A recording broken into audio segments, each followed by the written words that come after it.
The ifs function checks whether one or more conditions are met and returns a value that corresponds to the first true condition. Ifs can take the place of multiple nested if statements and is more easier to read with multiple conditions. This function is only applicable to Excel 2019 and Office 365. We are given sales between January and December, sales between 100,000 and 1 million. We want to use the legend on column H and I to calculate the commissions for the respective sales across months between January and December. If you sell between 100,000 and 300,000, you are paid 0%, and all the way to when you sell over 700,000, you get 7% commission. So using the ifs function, the ifs function checks the number that you want to calculate the commission for, which for this case is in column B. It's best practice to start with the biggest value.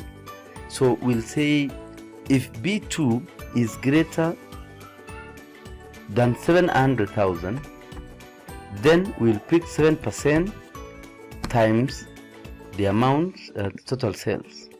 Next, if this value is greater than 500,000, then it will be 5% times this amount.